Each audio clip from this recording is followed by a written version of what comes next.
Ahlan wa marhaban, sahabat Nukil Turos yang berbahagia. Kali ini kita akan membahas tema tentang kebolehan berghibah digital, mengunjing di kolom komentar part 2. Pembahasan ini merupakan lanjutan dari pembahasan sebelumnya yang Nukil Turos sudah siarkan. Dan tentunya video ini berdasarkan sudut pandang ulama Turos. Tapi sebelum itu, silahkan tonton video ini sampai selesai. Like, share, dan subscribe agar hidup ini lebih bernilai. Sahabat Nukil Turos yang berbahagia, kebolehan berghibah dalam Islam bukanlah suatu term yang kemudian diartikan dengan kebolehan secara mutlak. Tetapi kebolehan ini adalah ketika berada di sudut kondisi darurat. Lantas, di mana saja kita dibolehkan untuk mendapatkan dispensasi berghibah dalam Islam? Yuk kita lanjut ke pembahasan yang mungkin sangat singkat. Dalam kitab Al-Arba'in fi Usuluddin fi Aqaid wa Asraril Ibadah wal Akhlaq yang dikarang oleh Hujjatul Islam Imam Abu Hamid Muhammad bin Muhammad Al-Ghazali, bahwa kondisi yang dibolehkan berghibah harus mencakup 6 macam berikut ini. Yang pertama, al-mutadhallim yadhkur dhulma zalimi 'inda sultan liyadfa' dhulmahu, fa amma 'inda wairi sultanin wa 'inda wairi man la yaqdir 'ala daf'i fala. Orang yang terzalimi boleh menyebutkan kejelekan berupa penganiayaan atau perilaku apa saja yang menyangkut hukum di saat sidang perkara di muka hakim. Ya, misalnya saat sidang menceritakan detail penganiayaan si Agus kepada hakim misalnya, atau menceritakan perilaku kebejatan si A, maka hukumnya dibolehkan. Tetapi ingat, Imam Al-Ghazali menambahkan teks tersebut dengan salah satu redaksi, "Inda wairi man la yaqdir 'ala daf'i fala." Kalau kepada orang yang selain hakim atau tidak bisa mengatasi sesuatu perkara, bercerita kejelekan orang yang mendolimi kita, tetapi kepada orang yang tidak bisa mengatasi suatu problem tersebut, maka menceritakan kejelekan pelakunya sekalipun Anda terdolimi, maka tetap tidak diperbolehkan. Ya, agak berat sih menjalankan konteks poin pertama ini. Kemudian yang kedua, sahabat Nukil Turos yang berbahagia, alladzi yusta'anu bihi ala tawghiril munkari yajuzu an yadhkura lahu aidan.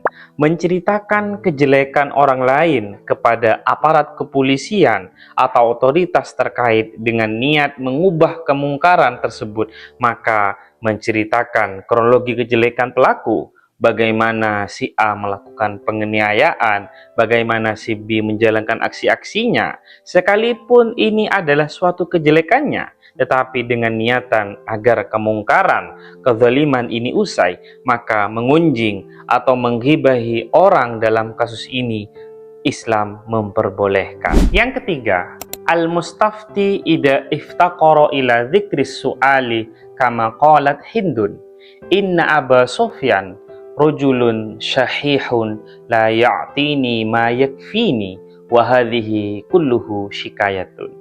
Dalam kasus yang ketiga, kita dibolehkan berghibah ketika meminta fatwa kepada seseorang. Seseorang boleh menceritakan masalahnya untuk memberikan gambaran, untuk memberikan solusi yang jelas bagi ulama yang mengeluarkan fatwa.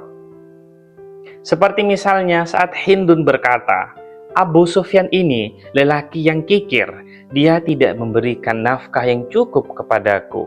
Cerita ini tujuannya untuk memberikan fatwa terhadap dirinya, meminta solusi terhadap dirinya. Maka kita boleh ceritakan kejelekan tersebut. Atau misalnya seorang istri mengadu kepada hakim, dia minta salah satu cara agar suaminya perkasa. Dia bilang kepada hakim, Pak Hakim, suami saya gini, nggak perkasa, tolong dong kasih resep biar suami saya perkasa. Ketidakperkasaan suami ini adalah bentuk kekurangan dari suami itu, tetapi si istri bercerita tersebut agar dia mendapatkan petunjuk, agar dia mendapatkan fatwa, agar dia mendapatkan solusi. Maka hal ini Islam membolehkan menceritakan kejelekan suami tersebut. Yang keempat, tahdzirul muslim min syarril ghair idza alima annahu law lam yadhkurhu laqabilat syahadatuhu.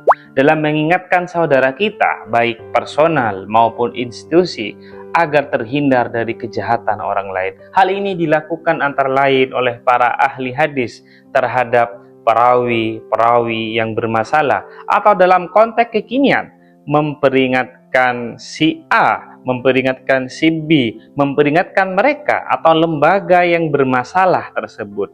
Dan Anda boleh menguraikan segala kejelekan si A guna saudaramu tidak terkecipung dalam kerusakan yang sama. Yang kelima, ayyakuna ma'rufan bismin fihi aibun kal a'mashi wal a'raji. Menandai seseorang dengan kekurangan fisik atau gelar-gelar buruknya. Misalnya Abdullah. Orang yang bernama Abdullah tidak satu, tapi kita boleh menyebutnya tanpa maksud merendahkan.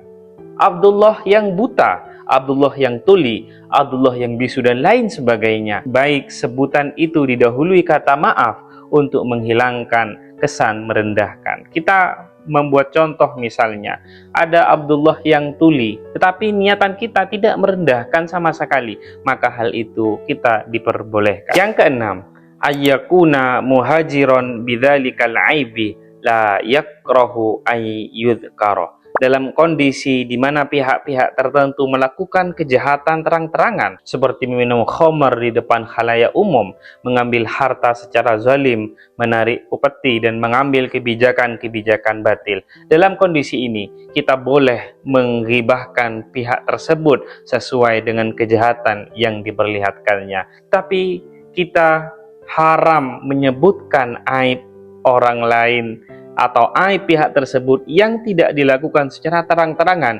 Ya, yang keenam ini sangat cocok sekali dengan kita yang mengunjing politisi, kaum yang berdasi tetapi mereka korupsi, agar mereka tahu betapa terpuruknya diri kita sebagai masyarakat yang saban hari selalu diperas hak-hak hidupnya.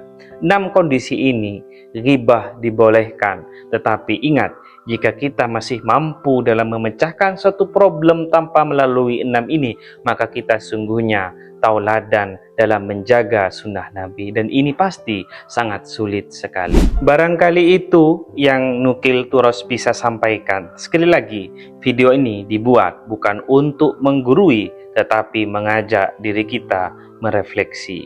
Like, share video ini, dan jangan lupa subscribe dan nyalakan notifikasi agar tidak ketinggalan pembahasan selanjutnya. Nukil Turos.